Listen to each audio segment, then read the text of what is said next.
كان ما خدش اكتر من كده، لدرجه ان احنا كنا عاملين حسابنا ندفع للاسف كمان ورا في الضغط. بس ما لحقناش. في ناس سألت على صورتهم زي الفنان مصطفى فهمي. كوميدي يعني، سؤال كوميدي وكنا هبل ده. فقلت له الاستاذ حسين موجود، يعني سأل على فين صورتي، قلت له الاستاذ حسين موجود. يعني شوف لو في السن مش هيجي الاستاذ مصطفى سأل، كان الاستاذ مصطفى هزت معايا وضحك وقال لي كذا. لا ترس كان لطيف جدا، واكتر من حد كان بيتكلم في الموضوع ده وقال كده. يعني قعدت اشرف معاه ودخلت في الميل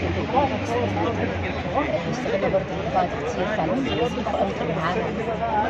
قال لي ست صورتي موجوده، قلت له والله كان نفسي. زعلت انت الناس كلها. انا كان نفسي والله، انا بحب الناس. خلاص يا عم. موضوع الافتتاح تاني.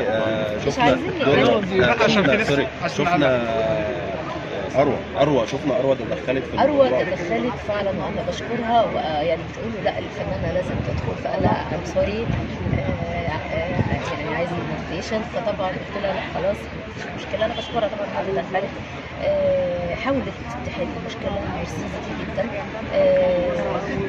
يعني دي روح الزمان، ده الحب.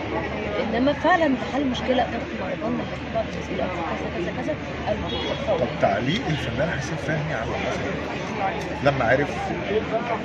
والله انا ما تابعتش قوي التعليقات.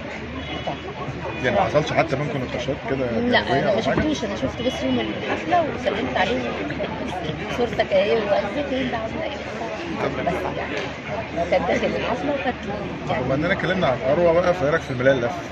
تحفه. اقول لك على حاجه، انا في ناس قالوا لي روحي الملايه لف.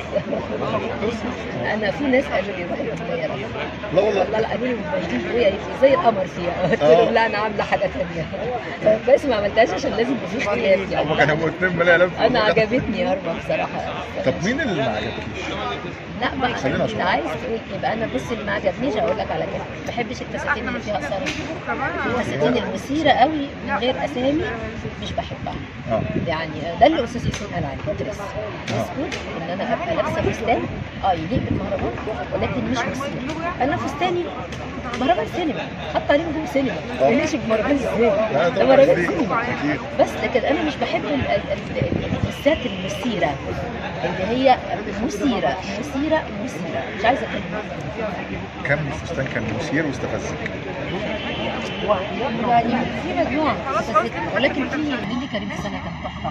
يعني نيلي دي عصفورايه كده، مفيش يعني مثير وقت، هي عصفوره كده. اكيد. في مين تاني؟ فستان در عجبني مين تاني؟ يعني ده اللي لفت نظري بصراحه يعني.